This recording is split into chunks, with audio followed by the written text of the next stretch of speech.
важное и интересное за эту неделю.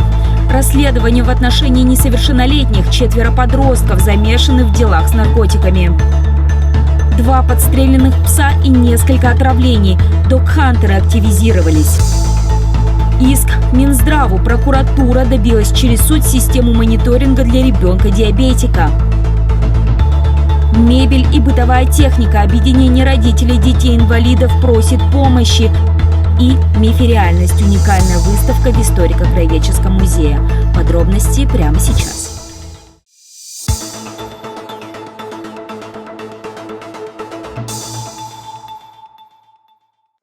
Ухтинский отдел Следственного комитета расследует дело в отношении 2 несовершеннолетних. 17-летние подростки подозреваются в незаконном обороте наркотиков на территории Ухты.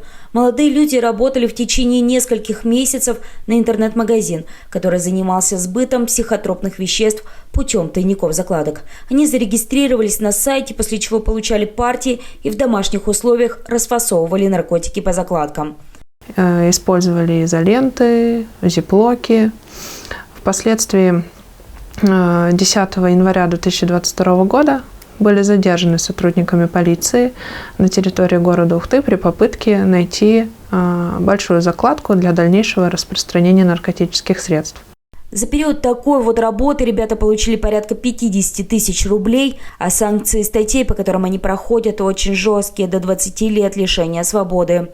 Тот факт, что они занимались незаконной деятельностью, стал шоком для родителей. Оба подростка из хороших семей характеризуются положительно и на месте учебы. Еще 2 дела по 228 уже закончены и переданы в прокуратуру. Фигурантами также стали 2 юноши-подростка. Одному из них всего 16 лет. Через сеть интернет, в очередной раз, как это у нас неоднократно бывает, приобрел и незаконно хранил психотропное вещество амфетамин, что сейчас очень популярно среди молодежи. Подняв так называемую закладку в лесном массиве, он пошел к выходу из леса и непосредственно около выхода из леса был задержан сотрудниками правоохранительных органов. Было установлено, что подросток находился в состоянии наркотического опьянения, накануне также употребил наркотическое средство.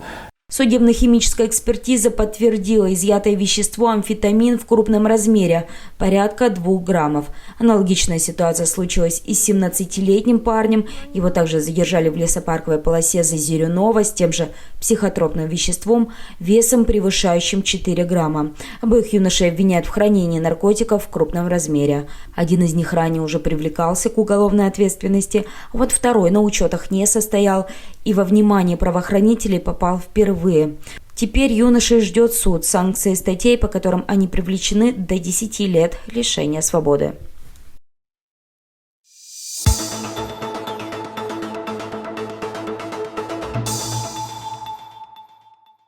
После страшной трагедии в Забайкалье, где стая бездомных псов разодрала ребенка, в коме активизировались догхантеры.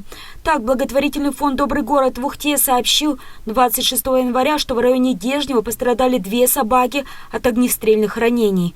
Одно животное скончалось, второй пес по кличке Пират с серьезными повреждениями был доставлен в клинику. Его прооперировали, но по заключению ветеринаров пуля пробила легкое. 27 января фонд сообщил об отравлении 4 животных на дачах «Аэрофлот». Собаки живы. На этом же нестабильном фоне стала появляться информация о недопонимании фонда и администрации. Орган местного самоуправления отмечает, что в управлении ЖКХ поступило 56 жалоб на собак от горожан. Но «Добрый город», с которым заключен контракт по работе с безнадзорными животными, не предоставил ни одного отчета и документа о выполненных работах. Напомним, система включает в себя отлов, стерилизацию, возврат животного в место обитания. В свою очередь «Добрый город» в группе в соцсети заявляет, контракт был выполнен досрочно, о чем они уведомили администрацию. Но, несмотря на неоднозначную ситуацию, пресс-служба администрации сообщает, 26 января «Добрый город» и управление ЖКХ село за стол переговоров, решено продолжать совместную работу. Так будет заключен новый краткосрочный контракт.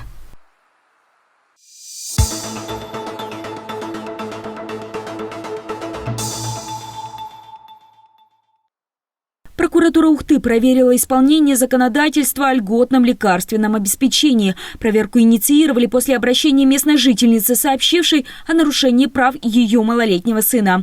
Ранее врачебная комиссия Ухтинской детской больницы установила, что 3-летнего мальчика по жизненным показаниям должны обеспечить сканером и датчиками непрерывного мониторинга глюкозы в крови.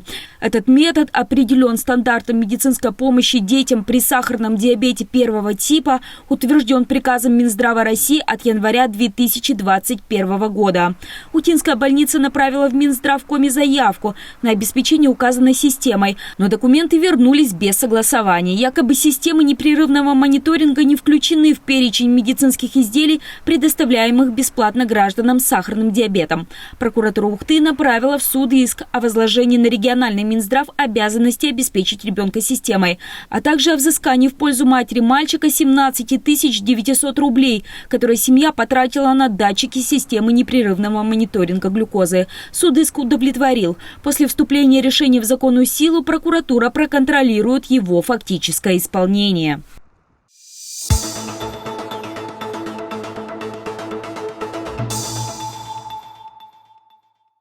Муниципальное предприятие «Ухта-Водоканал» сообщило, что порядка 8 тысяч абонентов на территории Ухты и пригорода не платят за холодное водоснабжение и канализацию. Так, на территории муниципалитета есть люди, которые задолжали предприятию по 1 миллиону рублей. Общая же сумма долга потребителей перед водоканалом составила 349 миллионов. Предприятие принимает меры, пропечатывает слово «долг» на квитанциях оплаты, обзванивает должников. Посылаем письма. Самое действенное, конечно, но долго, это судебные приказы, которые мы выполняем. Посылается это все в банки на расчетные счета. Если есть там этот должник, то нам на счет посылается и судебным приставом. Но сейчас предприятие возвращается к радикальной мере, которую уже использовало ранее. Это ограничение водоотведения. До 2016 года специальным механизмом блокировали отведение из определенной квартиры через общий стояк. Теперь по соглашению с управляющими компаниями к этому способу возврата средств прибегнут снова. Как отмечает исполняющий обязанности директора водоканала, эта мера не противоречит законодательству, а также поможет добиться уплаты долгов и перед управляющими компаниями. Как правило, злостные должники игнорируют оплату всем коммунальщикам.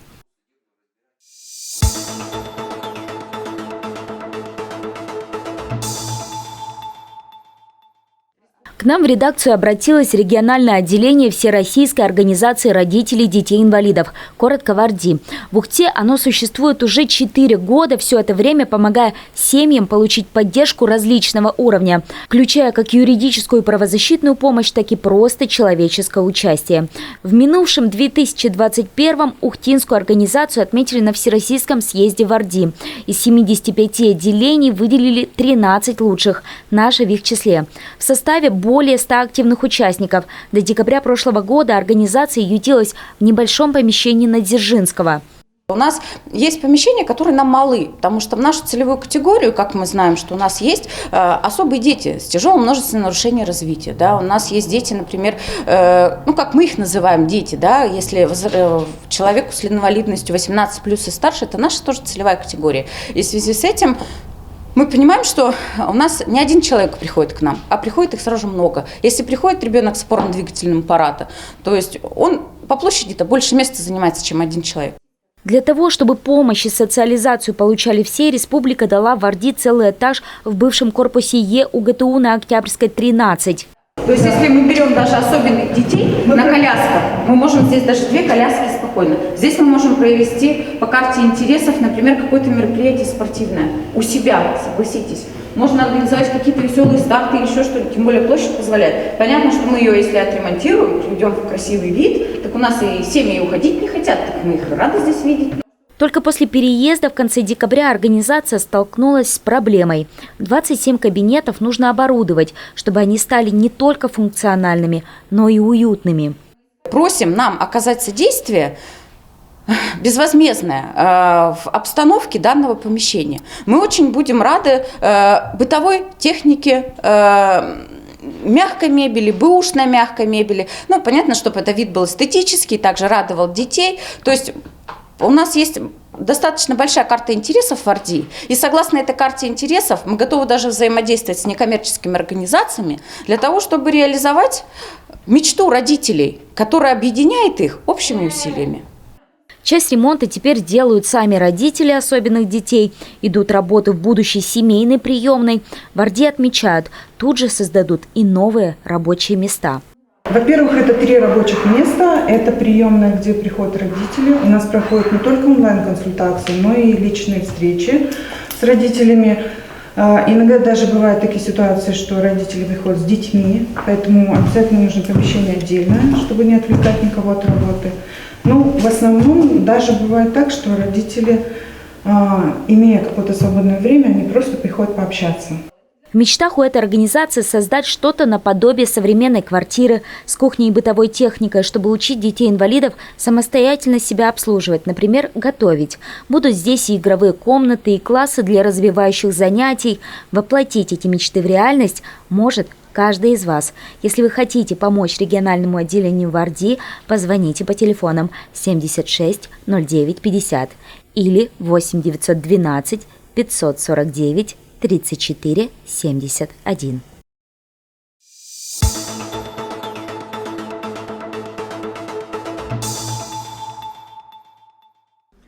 В выставочном зале Ухтинского историко-краеведческого музея открылась выставка, посвященная десятилетию проекта «Клюква».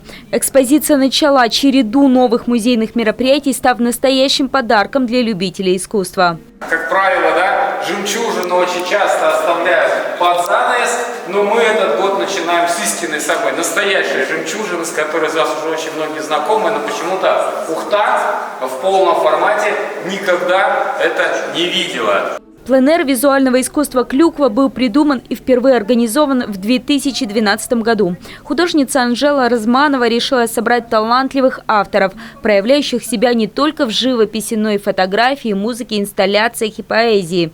За 10 лет работы, созданные в рамках «Клюквы», стали своеобразной трехмерной картинкой всех территорий, которые посетили участники, духовным изображением не только Коми.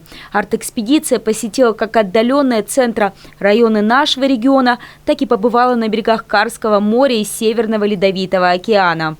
Это уникальный проект. Он про нас, он про нашу землю, про нашу историю, про наших художников и про нас, про всех. Как бы тонкое чувство переосмысления вот этого вот мира, пространства и нашей республики. Юбилейная для «Клюквы» выставка отправилась после презентации в Сыктывкаре к нам. Ухта стала первой в маршруте. Среди работ, выставленных в зале, есть и созданные нашими ухтинскими авторами Асей Масловой и Олегом Сизаненко. Несмотря на смешение стилей и видов искусств, экспозиция настолько органична, что словно отправляет каждого посетителя в свое путешествие. Тут и северные виды сурового Урала, который предстает едва ли не мистическим краем света, и что-то до боли знакомое с самого детства. Например, затылки девушек-ижемок в национальных платках или изображение реки Печоры. Эти работы выполнены во время поездки в мой родной Ижемский район. Вся выставка как бы напоминает нам о чем-то важном, ценном, о том, что нужно беречь, созидать. На самом деле все наполнено, все пространство, оно взаимосвязано. Люди, деревья, реки. Ты можешь сохранить эту реку, не идти там, что-то мусор не кинуть. Взять его аккуратно утилизировать, где-то там переработать, там, даже с того же мусора сделать какое-нибудь произведение искусства. Просто подойти к этому миру немножко так с гуманной точки зрения. Визуальный ряд на выставке дополнен музыкой и видеоартом, которые словно погружают в этот мифологический и самобытный мир, позволяя прикоснуться с атмосферой, которую авторы «Клюквы» создавали в течение 10 лет своих арт-экспедиций. С этой атмосферой и уникальными работами, всего их порядка 60, ухтинцы смогут познакомиться в выставочном зале номер 1 до 15 марта.